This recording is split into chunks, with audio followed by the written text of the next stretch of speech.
Olá, seja muito bem-vindo ou bem-vinda a mais um episódio do Mais Clientes Podcast, o podcast oficial da Flow.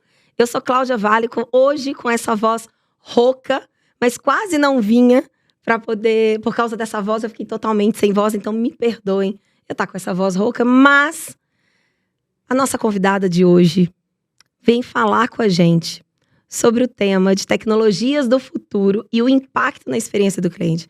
E na hora que a gente pensou nesse tema, eu falei, não tem outra pessoa nesse Brasil que eu gostaria muito que dividisse esse podcast comigo, que é a Marta Gabriel. Para mim, uma das pessoas que mais conhece sobre tecnologia, vinculada a várias frentes, e ela vai falar de cada uma delas aqui com a gente. Eu vou ler, porque eu acho que vale muito a pena para vocês verem. Para quem não conhece, acho difícil alguém não conhecer nesse mundo que a gente está em experiência do cliente. Não conhecer a Marta Gabriel. Mas a Marta Gabriel, a gente pode dizer que ela é um ícone multidisciplinar na América Latina, nas áreas de negócios, tendências e inovação. Ela é autora dos best-sellers Você, Eu e os Robôs, Como se Transformar no Profissional Digital do Futuro, que esse livro é finalista do Prêmio Jabuti, muito bom. Marketing na Era Digital e Educar a Evolução Digital na Educação. Também finalista do Prêmio Jabuti. Ela é futurista pelo IFTF. Nós vamos falar um pouco sobre futurismo, para as pessoas entenderem direito o que é isso, né, Marta? Engenheira pela Unicamp, pós-graduada em Marketing e Design, mestre e PhD em Artes pela ECA USP e formação executiva pelo MIT Sloan. Colunista do MIT Sloan Management, Management Brasil, uma das melhores fontes de negócios que a gente tem. Adoro eles. E MIT Technology Review Brasil. Professora de inteligência artificial, e a gente vai falar muito de inteligência artificial aqui, na pós-graduação da PUC São Paulo e Faculty International da Cross Knowledge. Palestrante Keynote Internacional premiada, 7 TEDx e embaixadora no Brasil da Geek Growth Latam. E antes da gente começar esse episódio aqui, ela estava ali nos bastidores e ela entende demais desse mundo geek também. Adoro. Seja muito bem-vinda, Marta. Obrigada, Cláudia. Super feliz de te ter aqui. Obrigada por aceitar nosso convite. É uma honra gigantesca estar aqui com você. Você sabe que eu sou sua fã, adoro o seu trabalho. Isso é recíproco. Imagina, gente. Maravilhoso estar aqui com você e falar de um assunto que a gente adora, né? Então, bora lá. Vamos lá. Queria que você se apresentasse em relação a todo o seu universo de atuação. Eu sei que eu já trouxe vários pontos aqui. E introduzisse pra gente um pouco esse tema de tecnologias do futuro. Tá, né? ótimo. E de futurismo, que eu acho que as pessoas confundem um pouco. Isso. E quando fala em futurismo, acham que é uma coisa muito distante, né, Marta? Isso, e não é. Traz um pouquinho essa visão geral para depois a gente entrar um pouco. Então, Cláudia, eu sou fã de tecnologia desde a minha origem. Meus pais trabalhavam com tecnologia, né? Eles tinham uma empresa de automação comercial nos anos 60. Então, eu nasci envolta nisso.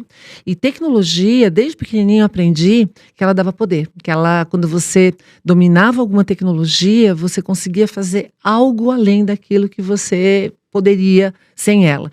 Então, minha carreira inteira, não importa em qual vertente, então as pessoas viram, né, que eu comecei com engenharia, mas eu fui indo para marketing, para artes, para várias outras áreas, inclusive educação, porque a tecnologia permeia tudo. Ela potencializa todas essas áreas, também traz riscos para essas áreas. Para coincidir com o meu tempo de vida, a gente está vivendo uma aceleração muito grande, né, que não é novidade para ninguém, especialmente depois da pandemia, as pessoas sentiram de verdade essa aceleração. Eu brinco que o que a gente está falando agora, vivendo agora, a gente está falando já há mais de 10 anos, 15 anos. A gente já sabia que esse cenário estava se delineando, mas as pessoas sentiram de verdade agora, que é o caso da inteligência artificial. Até recentemente, a gente já usava inteligência artificial em qualquer aplicativo de uma grande big tech, né, de uma grande corporation. Mas parecia que aquilo, sei lá, era etéreo, né? Era ficção científica. Né? Tava por trás do que a gente utilizava. Ficção científica era filme para as pessoas, né? A partir do ChatGPT, as pessoas começam a usar e isso começa a ser algo tangível. Então foi a mesma coisa com a pandemia, que é a aceleração, a tecnologia penetrando, foi mais forte. Mas Quando a gente fala de tecnologias do futuro, a gente sempre teve tecnologias lá de trás, até no início dos livros, depois eu falo um pouquinho dos livros, mas no início do livro de inteligência artificial, é interessante que eu começo a receber feedback, né? E uma das coisas que as pessoas falam é porque eu justamente falo, eu começo dizendo, tá bom, inteligência artificial é super importante, é super poderosa, mas ela não é mais importante para a humanidade do que foi saneamento, né? Sem saneamento a gente morria. Imagina que você não ter água encanada também, ou outras tecnologias, agricultura, energia, tudo. Então, todas as tecnologias, elas vão se somando e trazendo a gente para um cenário cada vez mais poderoso. E quanto maior o poder, maior é o risco também, e maior a responsabilidade que a gente tem que ter. Por isso que essa discussão hoje está tão em voga, né? O que a gente tem que fazer conforme a gente está aumentando o nosso poder, a nossa inteligência, para que a gente continue mantendo a nossa humanidade. Então, a gente começa a vir com esse binômio.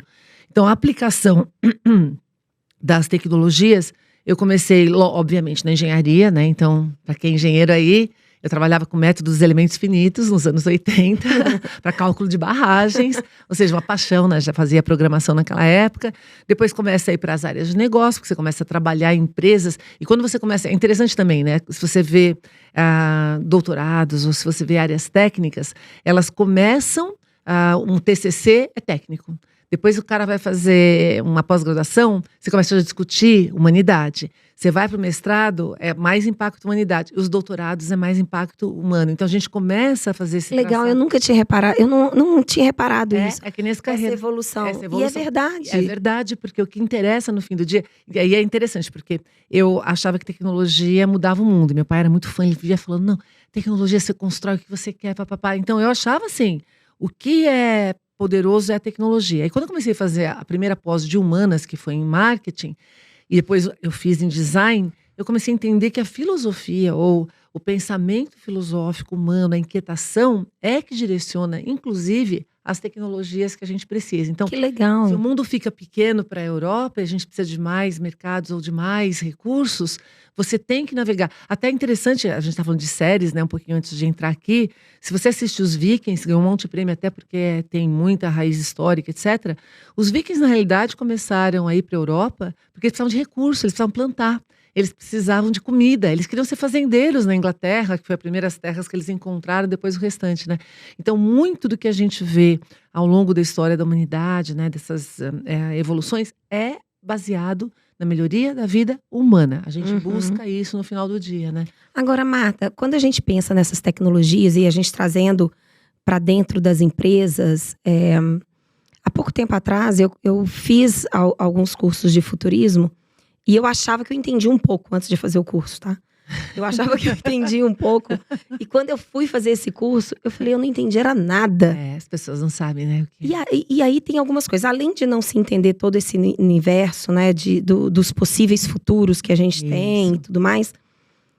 Dentro das empresas, até antes da gente falar de tecnologias de futuro aplicadas ao negócio, a gente precisa falar um pouco também dessa mentalidade das empresas em relação ao que é futuro. Porque como os líderes das empresas, eles têm toda essa pressão do resultado de curto prazo, você trazer um pouco de conceitos ou de visão em relação a tecnologias do futuro e que eles precisam começar a se preparar agora.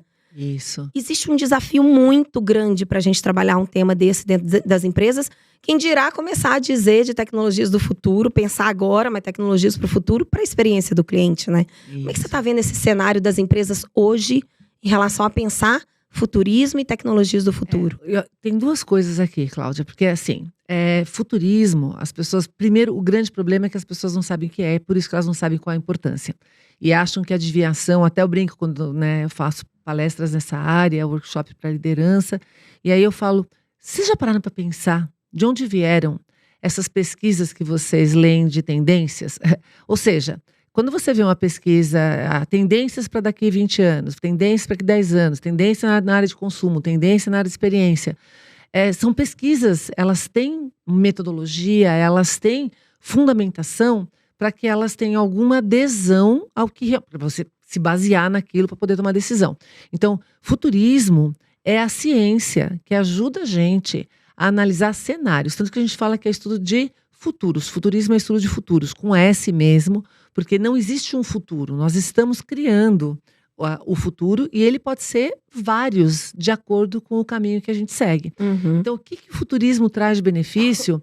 E é um problema porque, como a liderança não sabe o que é e não utiliza metodologias, às vezes, eu tenho certeza que todo líder acompanha os estudos de futuros das grandes consultorias, dos grandes think tanks que aplicam. Mas isso passou a ser urgente também no seu pensamento, do seu quadrado, independente das grandes tendências. Por quê? Conforme a gente tem uma aceleração muito grande tecnológica, que é o que está causando a aceleração de todo o restante, o futuro chega mais rápido. Então, se você pensar no passado, então o futurismo são metodologias, pesquisas, para que a gente consiga traçar cenários para futuros. E aí a gente, quando traça esses cenários, normalmente para 10 anos, também as pessoas não sabem disso, né? Não é 5 anos é tendência, 10 anos é futurismo. E aí a gente separa esses Esse foi um cenários. dos principais aprendizados que eu tive. Que é muito legal, né? Que é muito legal. E na hora que você vê os 4, 5 tipos de cenário, de futuros que você pode trabalhar. Isso, você fala, uau, eu tenho mais poder, porque eu consigo enxergar melhor o que pode acontecer. Então, até para clarear para as pessoas, quando a gente faz uma pesquisa hoje, do que está acontecendo no mercado hoje, é pesquisa de mercado. Quando a gente faz uma pesquisa de coisas que estão emergindo e que tem uma probabilidade muito, muito, muito grande de acontecer em 5 anos, são tendências. E quando a gente analisa cenários que podem ser possíveis, prováveis, plausíveis, preferíveis, desejáveis, para 10 anos, isso é futurismo. Normalmente o futurismo se ocupa de 10 anos. O que acontece? Quando a gente tem uma heurística que eu adoro, que é o Cone de Futuros, né, que é do Voros, mas que foi adaptado por vários autores, que ele faz o seguinte: você está aqui. Se não tivesse nenhuma velocidade de mudança, se nada mudasse, você tem um cilindro. Então, o presente continua se repetindo. Foi assim durante milhões de anos de caça e coleta, milhares de anos de era agrícola e vai por aí. A partir da hora que você tem mudança, em vez de virar um cilindro, isso se abre como se fosse um cone. E quanto maior a mudança, mais aberto é o cone. O que significa? Quanto maior a mudança, mais possibilidades de futuros a gente tem. Então, nesse contexto, quando você traça essa linha de 10 anos e enxerga, né, esses cenários, você começa a saber o que você tem que fazer hoje para evitar alguns e o que você tem que fazer hoje para garantir que aquilo que você quer aconteça, e como humanidade, né? E aí, voltando para aquilo que você falou, qual a importância disso para a liderança e para as empresas, e que ainda não está sendo feito no nível atrair para mim. Eu, como líder, tenho que saber um pouco disso, pelo menos. Se você não faz isso, o ser humano tem uma tendência a tomar decisão de curto prazo. O curto-prazismo é o capeta. Uhum. E a gente não... O capeta é ótimo. É o capeta. E aí o futurismo é o antídoto contra o curto-prazismo. Porque você tomar decisão de longo prazo com cabeça de curto prazo é catástrofe. Você vai, com certeza, tomar a decisão errada.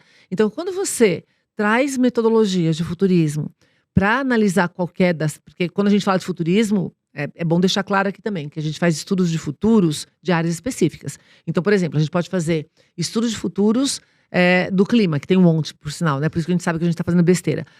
Tem estudos de futuros do agro em São Paulo. Estudos de futuros do agro... É bem nichado, assim. Você Quanto pode mais nichado... Quanto mais nichado, mais específico para o seu negócio. Por isso que eu estou falando que os grandes think tanks, consultorias, elas normalmente fazem os mais abertos, né? As grandes tendências.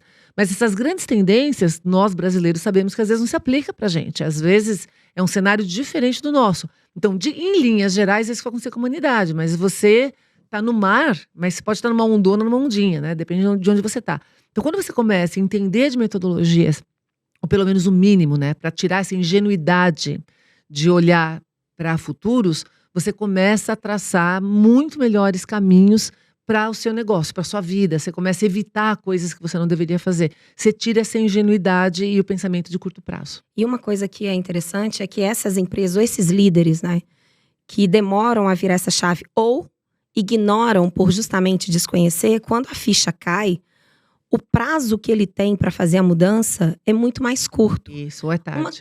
Uma coisa é você pegar uma empresa pequena, onde mesmo o prazo sendo curto, você consegue fazer essa mudança, porque tem um pouco menos complexidade e consegue ter mais agilidade.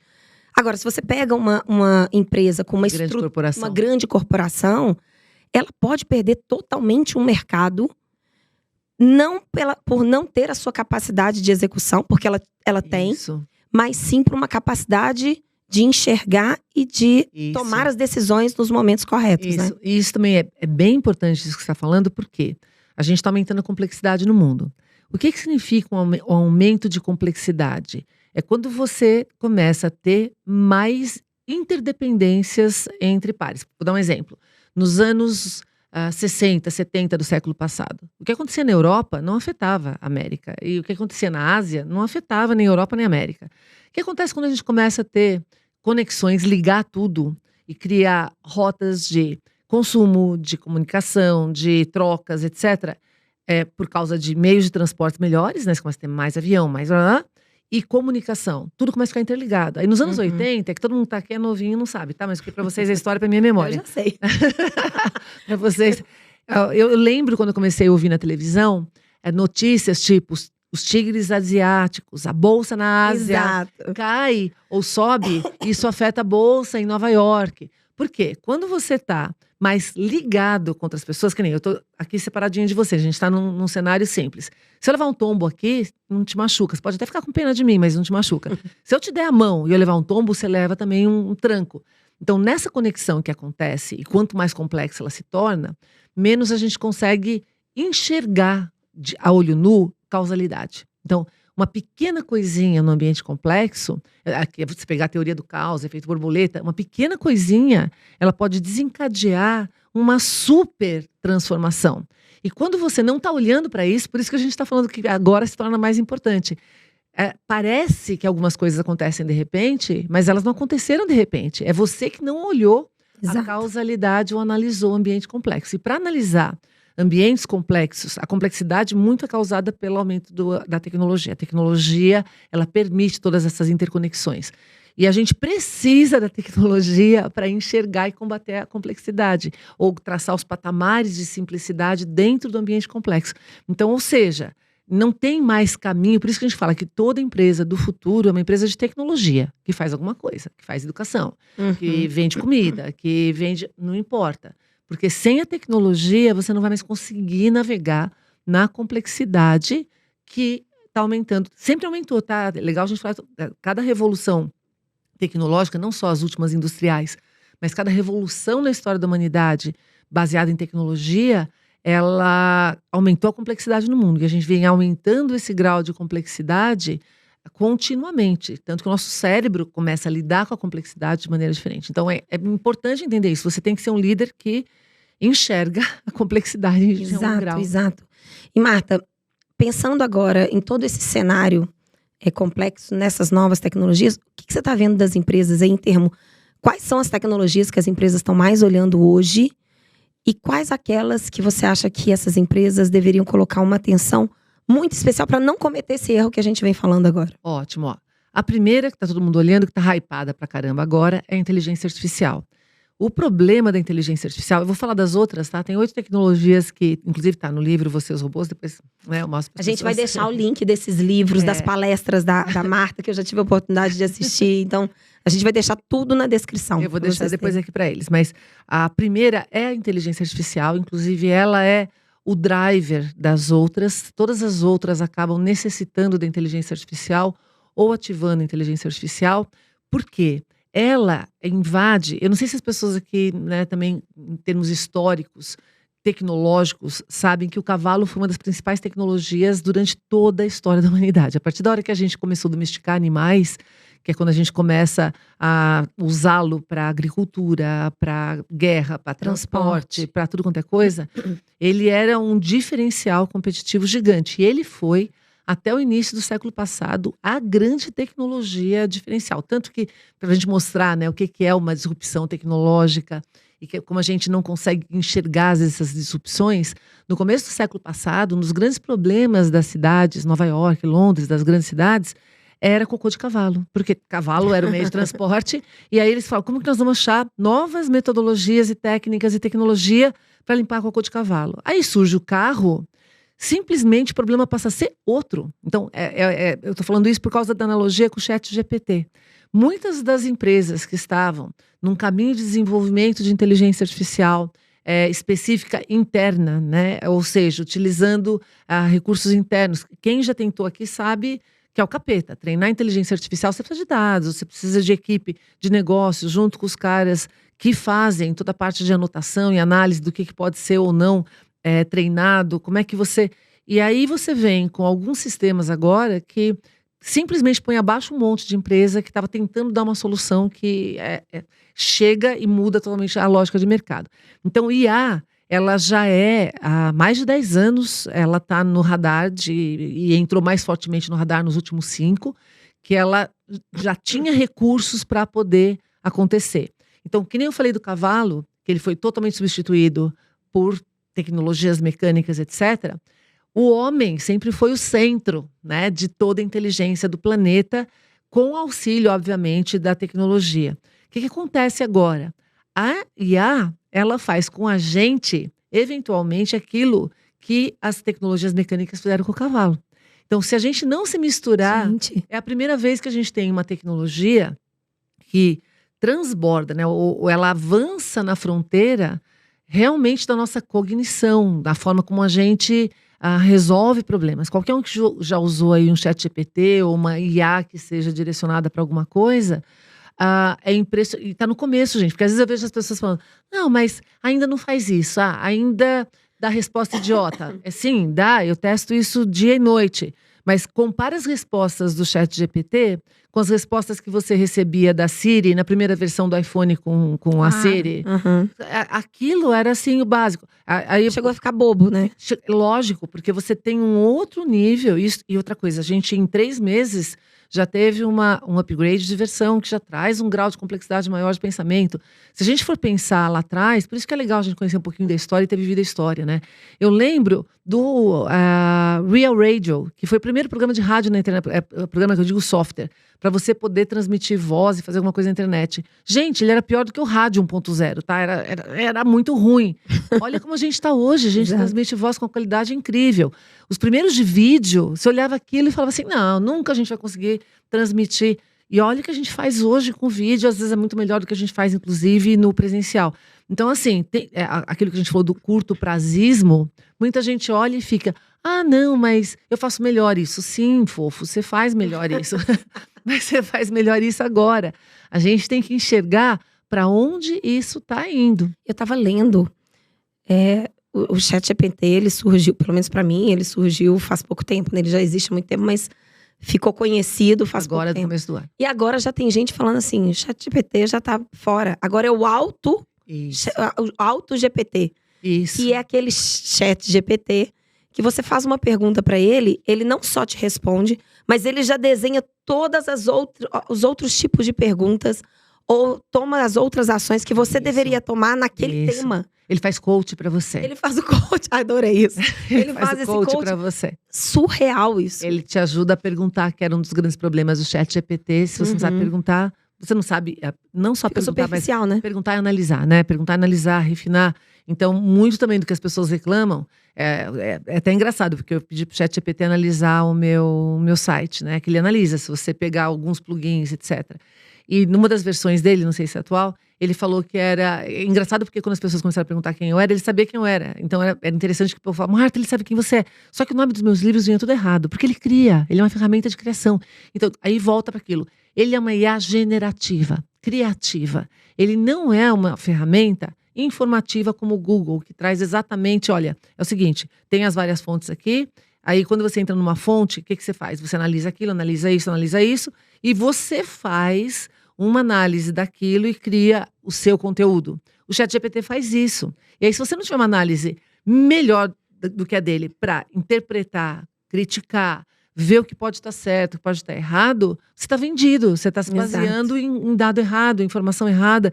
Ele para criar, para te dar insights, etc. Mas você tem que dar um passo atrás e ver aonde está isso. Tanto que quando eu faço alguma pergunta para o ChatGPT, na sequência eu pergunto quais são as fontes. Da onde veio isso? Pelo menos um link dos relatórios de onde ele tirou aquilo. Porque ele tirou aquilo de algum lugar, né? Até para você saber se aquilo faz sentido ou não faz sentido para aquilo que você está fazendo. Então, de novo, né?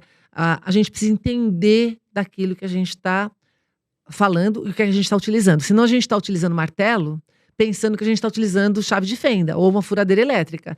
Não vai dar certo. Você vai fazer coisa errada e vai machucar o dedo e vai fazer a casa cair.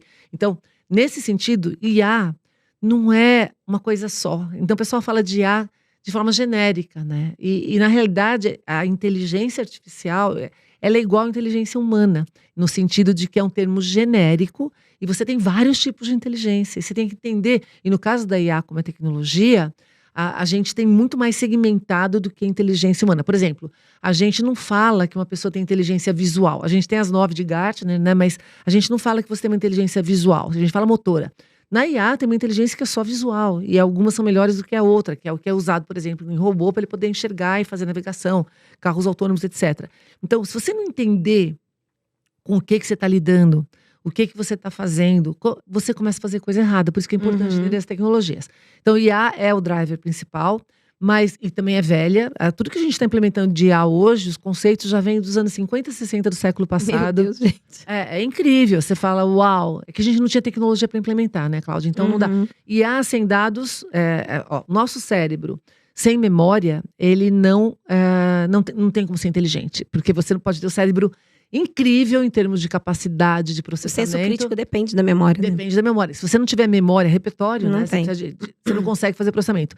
E a IA é igual. Se ela não tiver dados, ela não consegue trazer inteligência. Até recentemente não tinha dados. Como é que a gente começou a ter dados? Por causa de tecnologias digitais de comunicação, redes sociais, buscadores, comunicação e troca de... Então, a gente começou a ter um volume gigantesco de dados e a gente teve uma melhora considerável nos sistemas de processamento computacionais a partir de 2010. Então, você criou o ambiente propício para que a IA se desenvolvesse, coisa que a gente não tinha nos anos 50, que era impossível você conseguir mínimas coisas para fazer, mas toda a teoria, os conceitos, está lá de trás, né? Até antes dos anos 50, o nome oficial surge nos anos 50, de inteligência artificial como campo de estudo, mas se você pegar a mitologia grega, já tinha robôs autônomos que ajudavam, né, eles a ganhar batalhas, etc.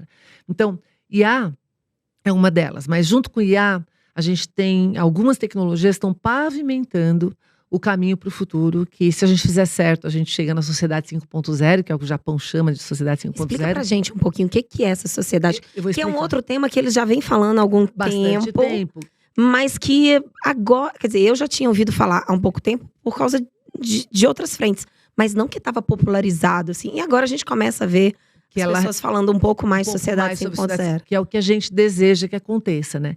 Então, o que o Japão caiu a ficha? Bom, a gente está com um monte de tecnologia poderosa, que a gente chama as tecnologias da 4ª Revolução Industrial. Essas tecnologias, elas levam um tempo, primeiro para cada uma delas se sedimentar e depois para se misturarem. E quando elas começam a se misturar, aí que a coisa fica interessante, tanto para perigo quanto para benefícios, né? Então, essas tecnologias, que eu explico aqui todas elas em super detalhe, inteligência artificial, internet das coisas. Então, eu falei que a inteligência artificial, ela faz o processamento de dados. Como é que eu capturo esses dados? Muito é por IoT. Então, qual a importância do 5G e do 6G? É justamente capturar dados no mundo. Se eu não tiver dados, eu não consigo alimentar. Então, a terceira é Big Data. O Big Data e a qualidade, né? No Big Data tem variedade, velocidade, volume, etc., mas a qualidade. Se você entra com coisa ruim, essa é uma das grandes discussões hoje, sai coisa ruim. Você tem dado enviesado, sai decisão enviesada. Então, primeiro, inteligência artificial, internet das coisas. O 5G, por que ele é importante?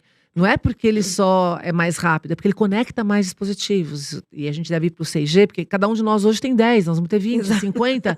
E quanto mais sensores você tiver em tudo, mais você consegue ter entrada de dados. No agro, o que é a fazenda de precisão? É a fazenda que tem muito mais dados. Porque se você não tiver esses dados, você não sabe se você já passou aqui com o trator ou passou ali. Se o trator não conseguir Não capturar sabe isso, se você colocou a semente no lugar Não certo, se você sabe. pode colher já no lugar ou exato, não. você não sabe se tem bicho aqui ou bicho ali, se o solo tá molhado aqui, se não tá molhado ali, se a vaca tá com problema aqui, se tá com... Ou seja, dados que geram Big Data. Então, essas 3. Depois a gente tem robótica. Gente, robótica, que as pessoas misturam também, esse é um outro problema, né? Inteligência artificial com robótica. Inteligência artificial é cérebro, robótica é corpo. E aí você pode ter um corpo bom com cérebro ruim, que nem ser humano, né? Você pode ter uma pessoa que tem um super corpo poderoso, mas não consegue pensar direito. Ou ao contrário, você pode ter gênios que têm um corpo que, né, não é tão favorecido quanto, né, atleticamente, etc. É a mesma coisa. Você tem a inteligência, que faz você pensar melhor se você usar isso de maneira adequada, mas a inteligência sem conseguir atuar no mundo não serve para muita coisa, porque o que adianta você pensar o que fazer e não consegue fazer? O que atua no mundo são corpos, os nossos ou robóticos. E os corpos robóticos são muito interessantes porque não é para ser igual ao humano. A gente adora robô social porque ele interage com a gente, etc. Mas o robô pode fazer coisas que a gente não faz. A gente tem E às vezes até fazer o que a gente faz, só que com mais eficiência. mais eficiência porque ele não tem as limitações que a gente tem. A gente pode tirar limitações, colocar outros, por exemplo, a gente tem 2 olhos, acabou, né? A gente tenta ter mais olhos porque a gente coloca câmeras. O robô pode ter olho em tudo quanto é direção. A gente tem tamanhos mais ou menos iguais, sei lá, a gente varia meio metro, 1 metro, a humanidade. Os robôs, eles podem ser nano e eles podem ser gigantescos. A gente é sempre desse mesmo tipo de tecido, que é perecível, que estraga, que envelhece, que o caramba, é pouco resistente. O robô pode ser mais gelatinoso que a gente para entrar em meios aquosos, como ele pode ser de uma resistência para explorar Pro lugares fogo. que a gente nunca... Fogo, profundidade do mar. Hoje, robôs estão entrando em lugares que o humano nunca conseguiu entrar. Existe um outro mundo, gente. O planeta Terra tem várias camadas. Fantástico. É Não fantástico. sei se é a cabeça de vocês, eu tô aqui assim, olhando pra Marta, assim, enquanto ela tá falando, parece que eu tô andando no mundo, cheio de robôs, mas Não é? Mas A essa gente- junção da inteligência com a robótica para chegar nessa dimensão que você está dizendo, Isso. é fantástico É isso. fantástico para tudo, inclusive para você. Hoje, uma das limitações que a gente tem na parte de saúde é quando você coloca uma prótese, fazer a conexão da prótese no nível celular, no nível mínimo.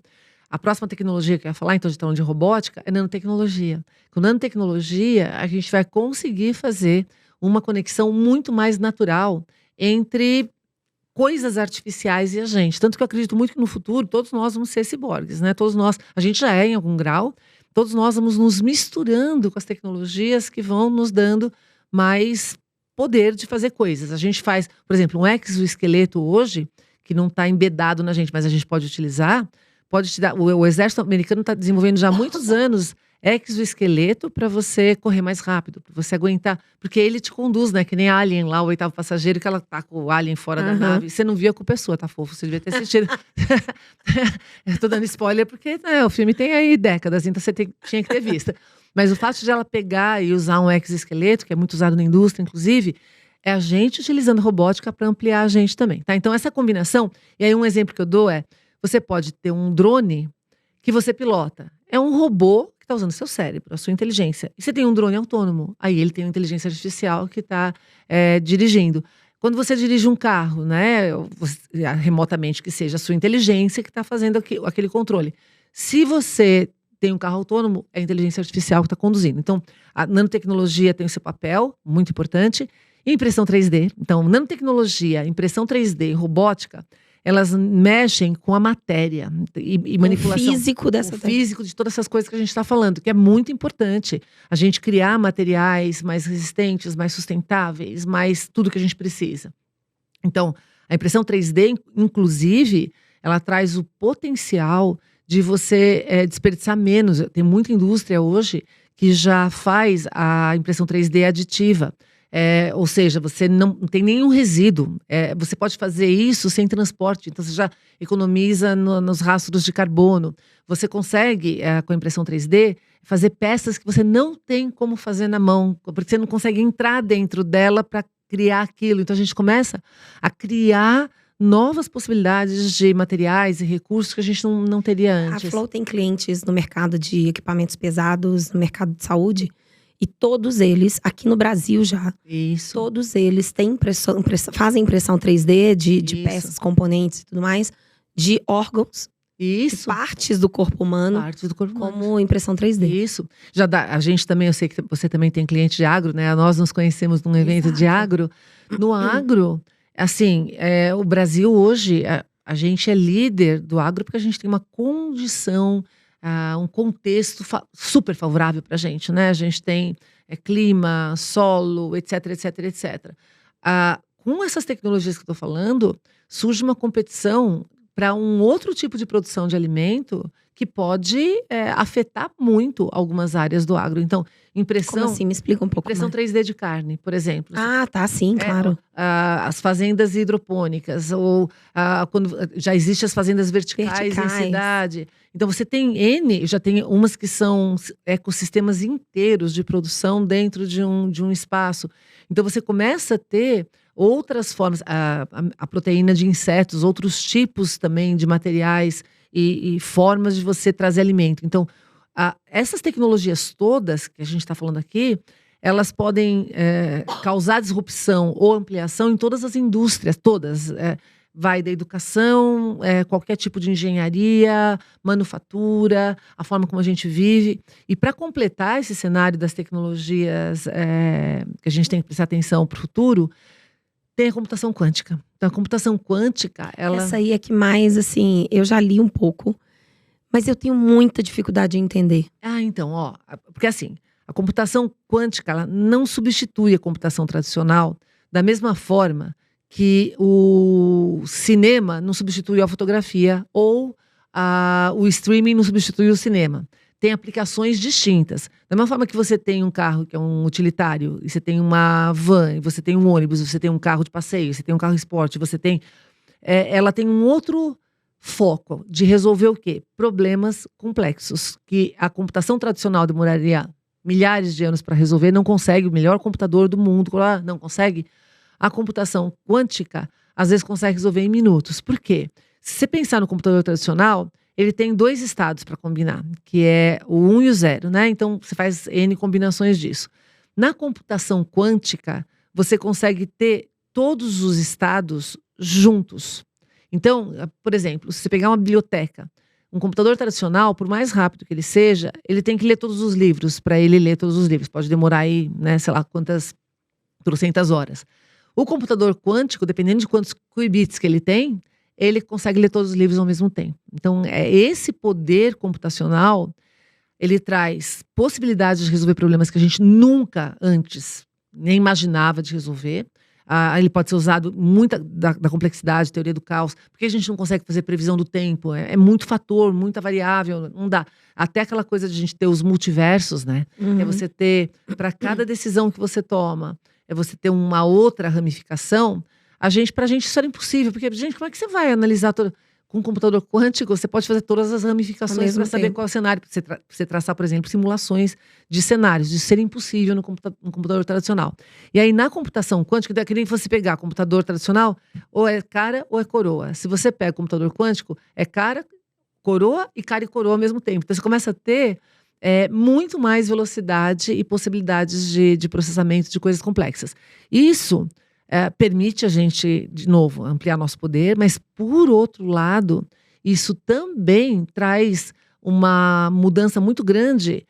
Exemplo, senhas, né? Hoje, um computador tradicional, ele não consegue, ele demora milhares de anos para você conseguir uma senha de 18 caracteres, acima de 18 caracteres, com números, maiúsculas, minúsculas e caracteres especiais. É muito difícil ser quebrada por um computador tradicional. Demoraria aí centenas, eu não lembro direito há quantos anos, mas é muito. Ou seja, a gente, né, não vai estar mais aqui quando alguém conseguir fazer. Ou seja, não dá.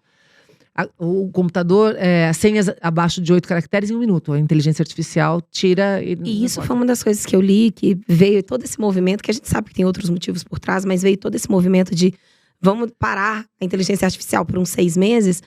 E aí eu fui ler, tá? Por quê? Além de achar que é porque as outras empresas não estão conseguindo acompanhar toda essa criação, por isso elas pedem para parar também.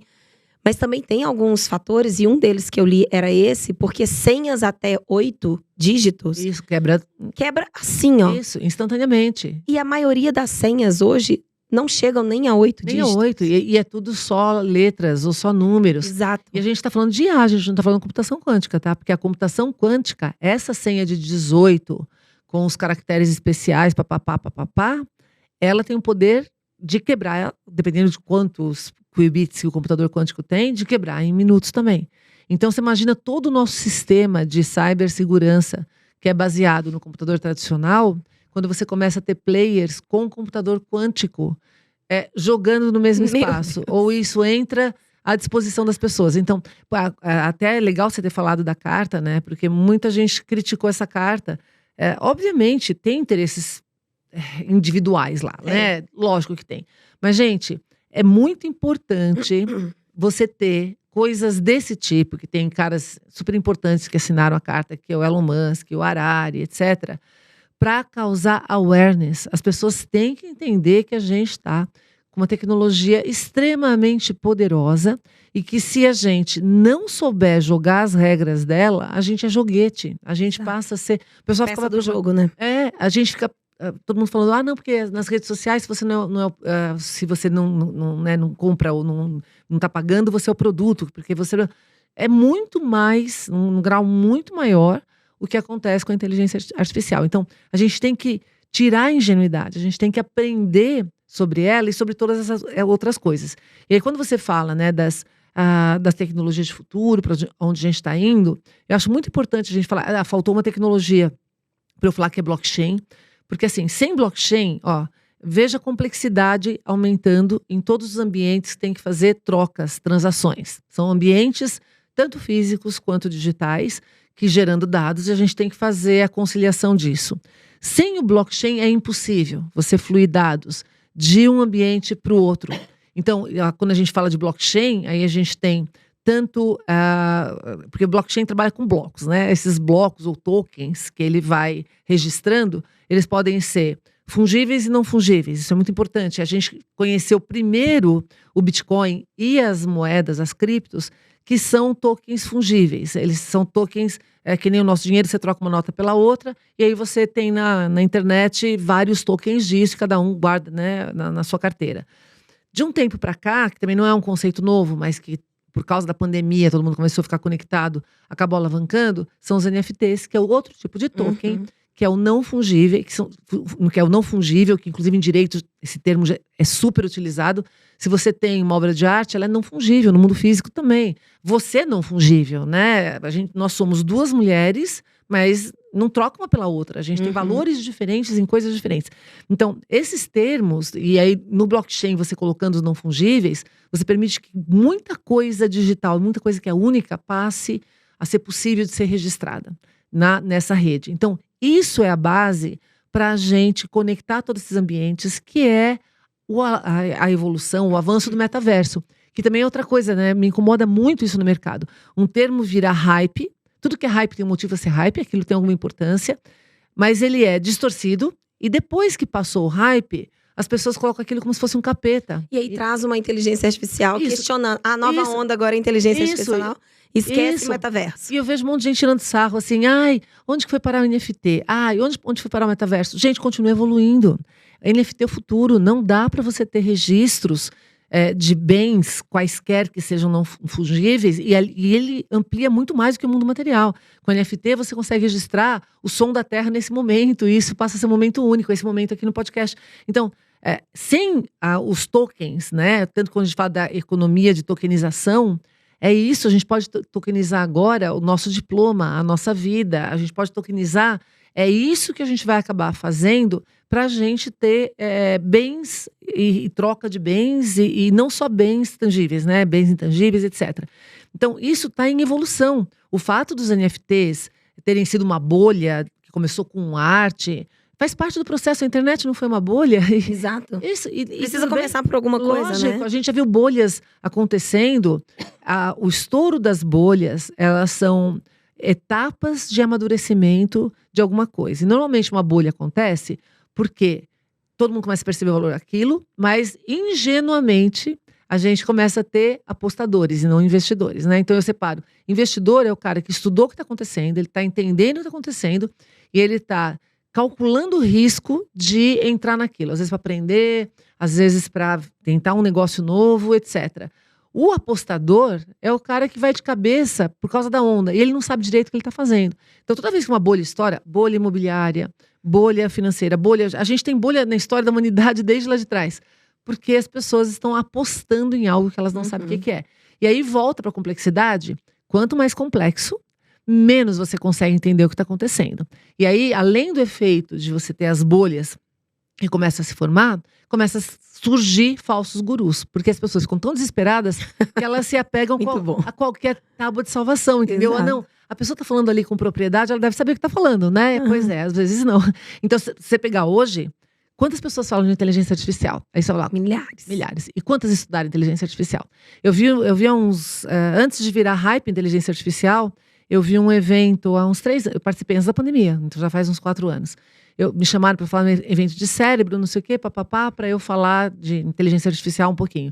Eu cheguei e estava tendo um painel de psicologia, pessoal falando lá. E eu estava adorando, porque o povo entende lá do que eles estão falando, né? Muito mais do que eu.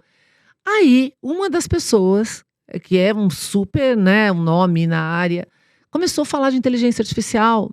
Um monte de coisa errada. Meu Deus. Não era aquilo. Então, de novo, né?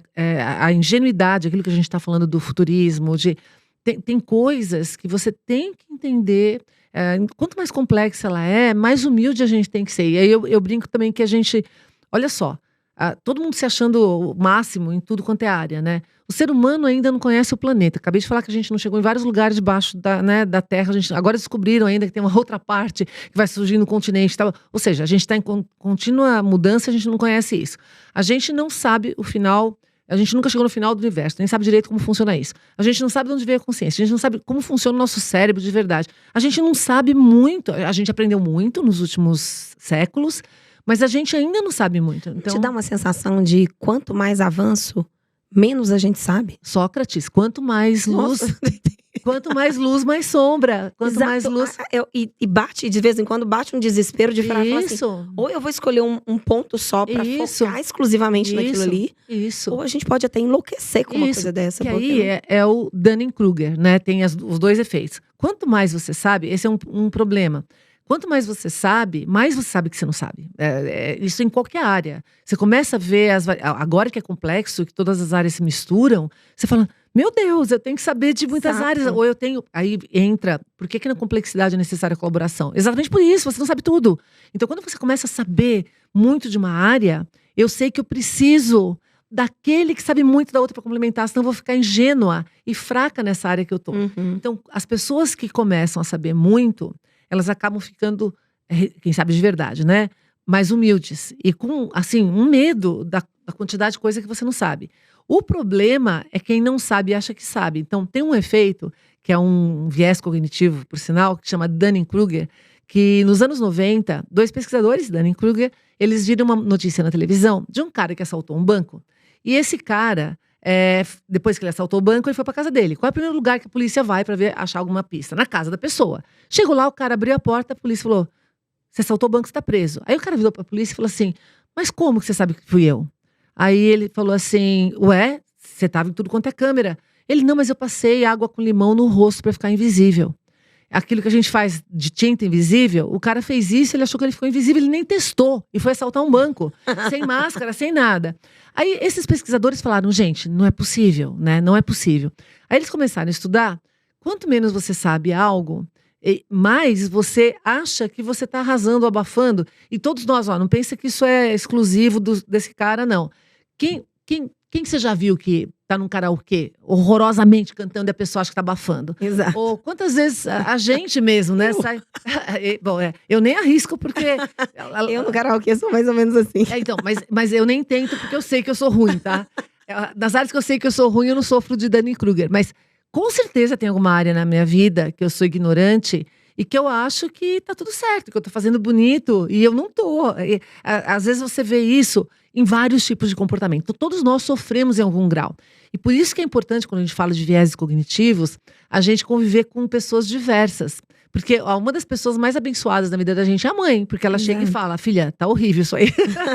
Filha, não tá dando certo isso daí. Ou então, alguém que tem aquela sinceridade para te desenviesar. Eu tô falando de Dunning-Kruger, mas vale para N outras coisas que você nem enxerga e uma pessoa diversa enxerga, né? Até quando a gente vê os eventos hoje, por que eles querem uma pessoa que é com um olhar muito crítico de diversidade? Porque, às vezes, uma pessoa que é mais olhar negócios, ela não consegue enxergar desvios, de vieses que estão ali em algum grau.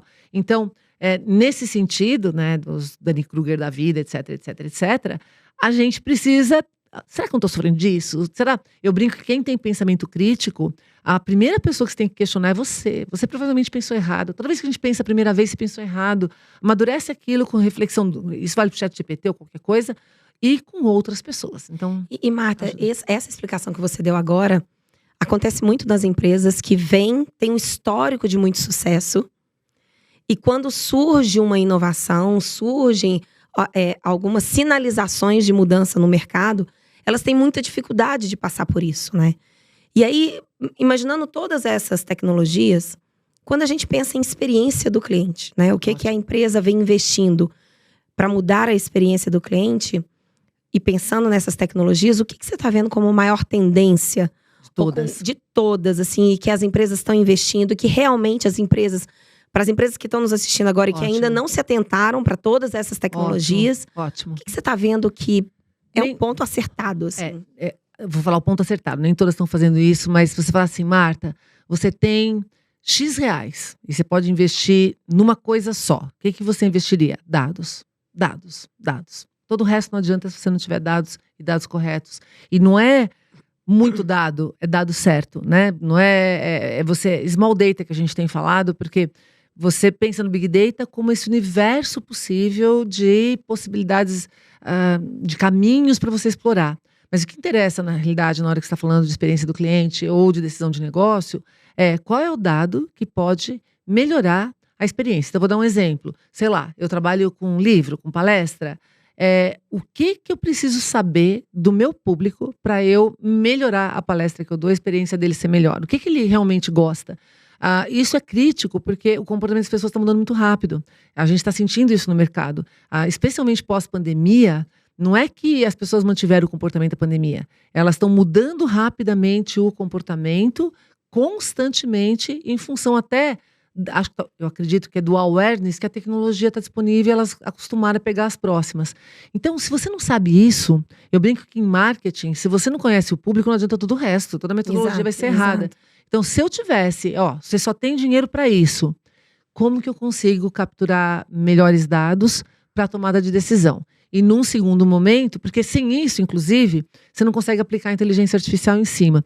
Eu lembro das primeiras, experiências com inteligência artificial agora, já nessa era moderna, a partir de 2010. O que o pessoal falava? Os primeiros machine learning que começaram a ser implementados. Inteligência artificial, machine learning, ele é estatística on steroids. Ou seja, você tem que já saber ter os dados, ou saber o que você quer deles, para você poder automatizar o processo e fazer isso ficar mais inteligente, e aprendendo, indo mais rápido. Então, se você não tiver isso, e isso dá trabalho, tanto que eu brinco que em transformação digital, você tem que primeiro estruturar, depois você vai automatizar e depois vai escalar. Então, se você não estruturar essa primeira parte, você vai automatizar errado, escalar errado, que foi o que muita empresa fez ou fez um recorte. Então, de novo, um passo para trás, eu brinco que quando a gente fala de inteligência artificial, fica todo mundo pensando no futuro, Futuro. Na realidade, a gente tem uma lição de casa gigante para fazer agora. Agora, para garantir que a gente tenha dados bons, não enviesados, os dados que realmente vão trazer resultados bacanas. O que você chama de um dado enviesado? Por exemplo, muito do que a gente tem de dados, a inteligência artificial aprende com dados, tá?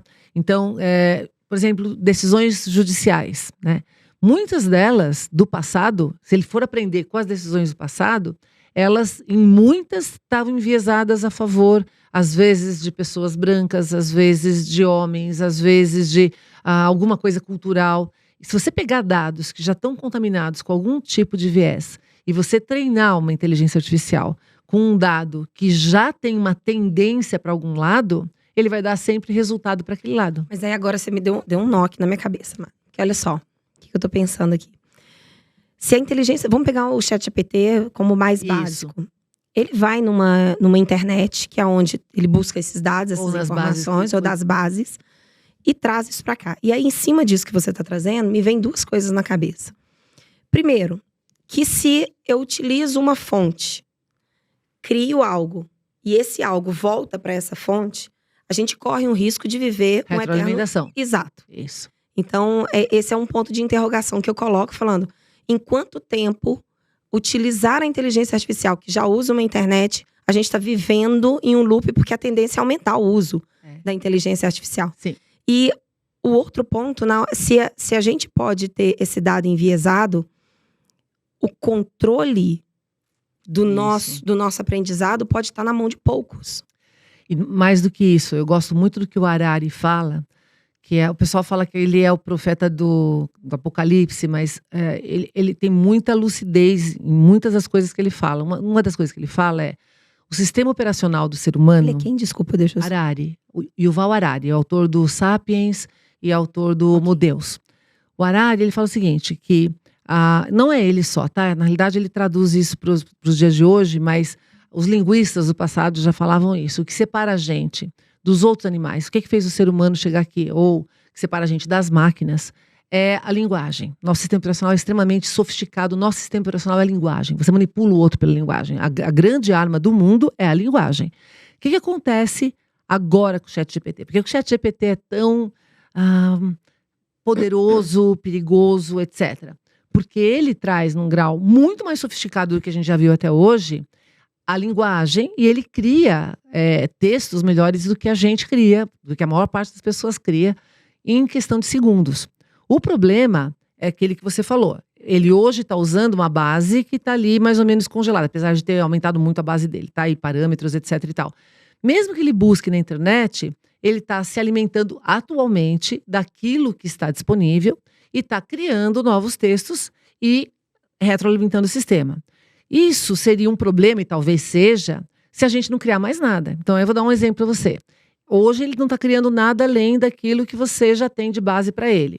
Como é que eu uso o ChatGPT? Eu peço para ele me trazer, por exemplo, vou fazer uma palestra de um assunto X, traz aí as tendências. Aí eu vejo o que ele coloca lá, eu vejo as tendências que eu já sei, se tem alguma que eu não coloquei. Aí eu vou na internet verificar outra, acho um relatório, aí eu volto, papapá.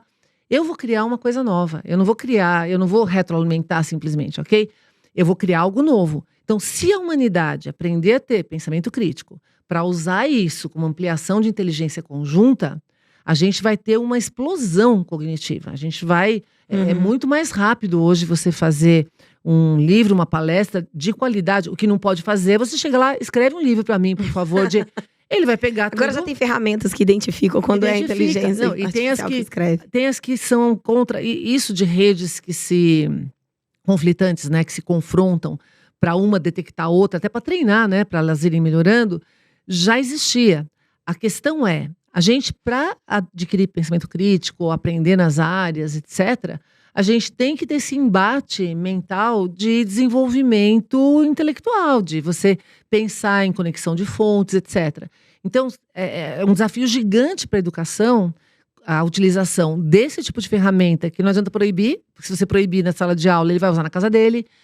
Eles são mais criativos do que a gente. Eu já vi aluno que, lugar onde foi proibido, ele pega, porque tem que ser à mão, ou ele copia, que já é uma coisa boa, porque ele está aprendendo aquilo que está copiando, já, né, melhora, ele tem que pelo menos parar. Ou eles estão usando impressão 3D com caneta e o negócio faz. Então, tem 1000 formas de você burlar. A questão é, se a gente educar e se souber utilizar isso com pensamento crítico, a gente tem a chance de crescer muito e criar novas coisas, que aí você não está simplesmente fazendo um autofagismo ali, né? Se retroalimentando daquilo. Se isso vai acontecer ou não, depende da gente. Por isso que também os cenários, a gente volta para futuros... Você acha que a gente está preparado para isso? Então, ou tem alguns desafios eu particularmente... Pros profissionais mesmo. Então, eu particularmente, acho que tem muito desafio. Outro dia, eu fiz um podcast até para Portugal. E aí a pessoa perguntou para mim assim, como é que a gente garante que a gente vai ter inteligência artificial, ética, que respeita as pessoas, etc e tal, né? Aí eu perguntei, você achava que a gente ia ter isso? Aí eu perguntei, a gente conseguiu construir uma sociedade que é 100% ética e respeita todo mundo. A gente está tentando fazer isso. E o planeta é totalmente diferente. Tem lugares que estão mais evoluídos nisso, lugares que estão menos. Então, se a gente não aprendeu ainda fazer isso aqui, né, entre nós, porque a gente tem que negociar, a gente tem que ouvir todas as partes, etc. Olha o desafio de você colocar isso num sistema. E não é só isso, não é só a questão dos dados, etc e tal. Você tem que garantir... a gente fala que é AI, Responsible AI, né? Que é você ter robustez, ou seja, ela vai dar conta de processar. reliable, ou seja, ela está disponível e você pode confiar nos resultados que estão lá. E ela é anti-vieses. Isso é, assim, para conseguir isso, a gente teria que ter todo mundo discutindo AI. E aí eu volto para a carta do Harari, ou o texto que eles escreveram no New York Times, ele e o Tristan, que é sobre como que se a gente não dominar a AI, ela pode dominar a gente, né?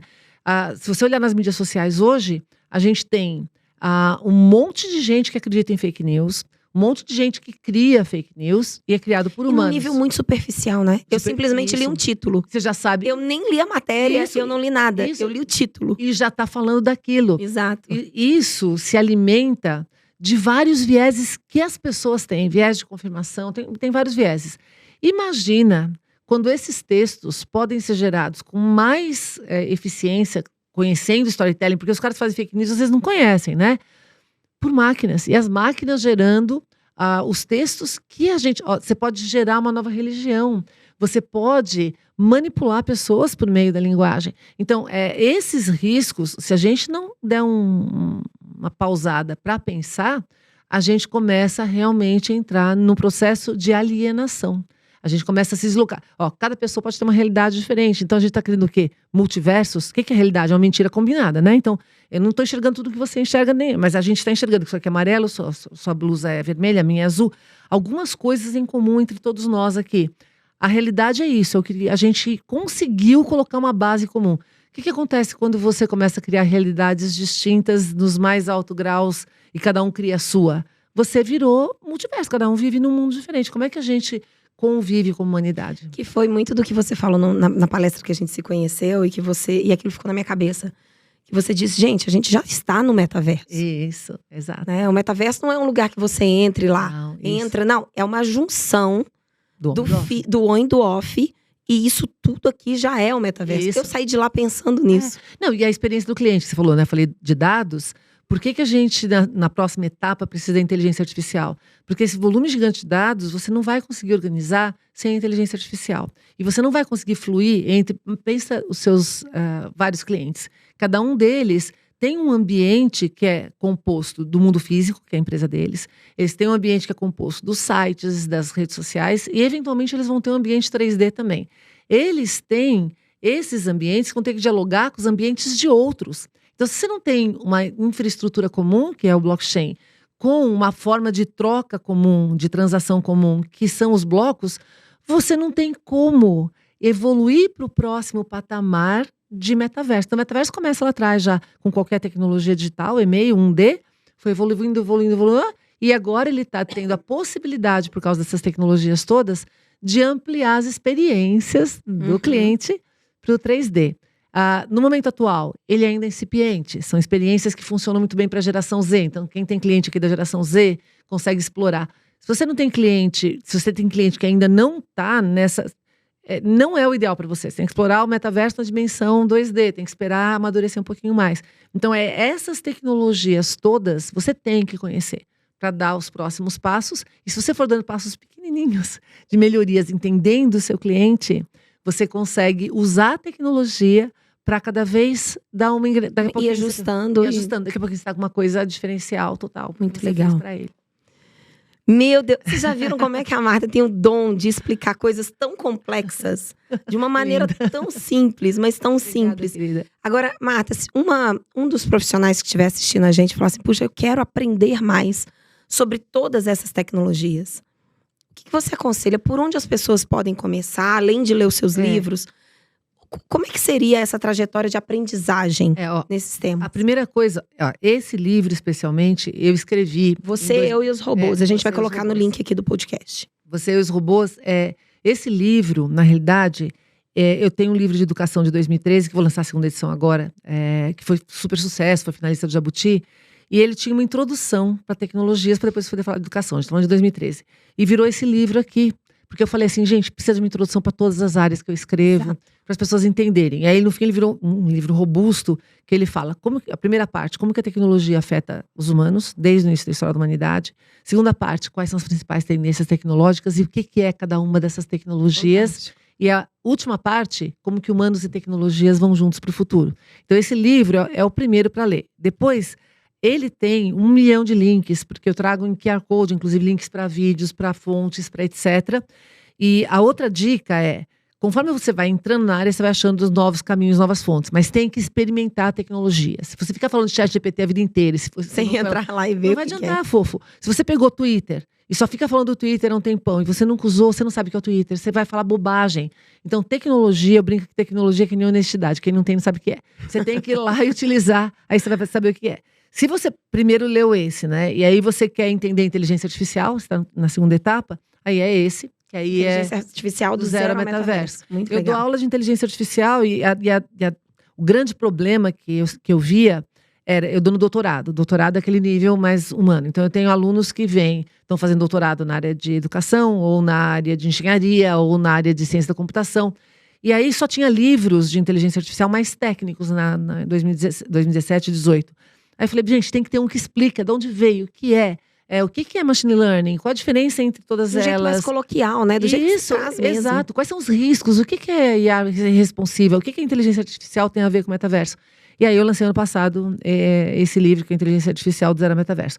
Para o nosso papo aqui, são esses dois que interessam mais. Tem outros livros, mas eu acho que esses dois aqui, se você ler, eu garanto, por causa dos feedbacks que eu tenho aqui, vai cair toda a ingenuidade, vai entender, inclusive, em quais áreas que você vai ver onde... Puxa, mas isso aqui eu não sei nada, preciso estudar mais. E você vai procurar os próximos caminhos, né? Fantástico, fantástico. Marta, pra gente encerrar, infelizmente, a gente tem que encerrar. O nosso podcast chama Mais Clientes. E a gente gosta sempre de encerrar o podcast com o nosso convidado trazendo o que para você é o mais dentro desse tema de tecnologias do futuro, para se ter mais clientes com mais valor, com mais resultado. Ou seja, o que é o mais para você disso tudo que você falou? Eu vou falar uma coisa que eu falo quando eu falo de inovação, né? Que a base de tudo é paixão por problemas. Paixão genuína, quando eu falei de dados, é você extrair dados disso. Então eu brinco, se você for apaixonado por problemas, tem um cara que eu adorava, infelizmente ele faleceu há uns 10 anos atrás, que é o Mark Gobet.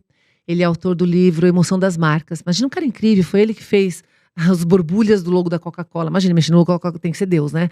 É o cara que começou a campanha Real Beleza da Dove. E ele falava assim, quando você é apaixonado de verdade pelo cliente, pelo consumidor, né, que ele fazia muita coisa para grandes marcas, se você é apaixonado pelos problemas dele, por ele, o que ele está passando, você vai saber o que você vai fazer. Se você não tem essa paixão, você pode fazer todo o resto que não vai dar certo. E aí eu brinco que é assim, né? Se você lembrar um período que você está apaixonado, tomara que todo mundo esteja apaixonado hoje, né? Quando você está apaixonado, você quer fazer tudo por aquela pessoa. Você quer entender de verdade se ela quer assistir o jogo do Palmeiras, quer, né? Yes. Ok. Se ela quer fazer isso, ou se ela quer fazer um piquenique na grama, ou se quer fazer tudo para ela. O problema é quando a paixão passa, né? Que aí a pessoa vira um chato, né? Então o príncipe vira um sapo. Então, se você for de verdade apaixonado, e aí eu pergunto para as pessoas, né? Você é apaixonado de verdade pelo seu cliente? Porque a gente fala, e eu brinco com o meu time, vira e mexe, quem não falou? Vamos ser sinceros aqui, quem não falou esse cliente é um chato? Fala, nossa, esse cara é um chato, ele não para. Aí eu brinco com o meu pessoal, então, esse cara é burro. Eu falo, burro somos nós, que não estamos entendendo o que ele quer. E aí eu vou terminar com uma frase de Dostoiévski, que ele falava assim, se as pessoas ao seu redor não te escutam, ajoelha e pede perdão, a culpa é tua. Então toda vez que as pessoas... Poxa. Não é muito bom? Tipo, a culpa é tua. Você que não... A obrigação de entender o cliente é sua e não dele te entender. Responsabilidade. Então, eu acho que isso é a coisa mais importante em tudo que eu faço. Eu fico o tempo todo tentando entender, refinar. Então, às vezes é dado de você observar mesmo o que a pessoa está fazendo. E às vezes é dado paixão por estatística, né? O que está de diferente? Quando eu vejo algum pico em alguma coisa de acesso, eu falo, mas por que tem esse pico? Enquanto eu não entender por que aquilo está acontecendo, aquilo é um sintoma de algum cliente. Funis, por que o funil tem alguma coisa a ver com a experiência, tem alguma coisa a ver com... Então, assim, paixão pelo cliente, paixão pelos problemas dele. Muito legal. Marta, como é que as pessoas te encontram? A Marta vai trazer, mas no box aqui de informação vocês vão encontrar tudo. Meu site é martacomph.com.br, poderosa, tá, gente? Desculpa, né? Desculpa. Estão vendo o domínio, né, que ela pegou. 1996, tá? Vocês não tinham nascido, eu já tinha domínio. Então, marta.com.br e em tudo quanto é rede social, @MartaGabriel, Marta com TH, né? Então... é fácil de me achar. Marta, é um prazer, Cláudia. É sempre muito gostoso. Obrigada muito pela oportunidade, pelo papo, pela delícia. Parabéns. Sabe que eu sou sua fã, já falei, falo de novo. E eu sou mega sua fã também. Obrigada. E eu sempre, assim, é absurda o tanto que eu aprendo em cada encontro com você. E Eu eu saio também. com a minha cabeça, assim, borbulhando, querendo aprender mais e falando, cara, tem um mundo ainda que você precisa aprender e estudar. E muito obrigada pela sua generosidade Eu que de agradeço. trazer tanto tema complexo de uma maneira tão leve, mas tão leve, que desperta isso na gente. Obrigada, Muito querida. obrigada, viu? Hashtag tamo juntos. Que lindo. Obrigada. Obrigada a todo mundo que assistiu mais esse episódio aqui do nosso podcast Mais Cliente. Fique ligado que semana que vem tem mais um. Tchau.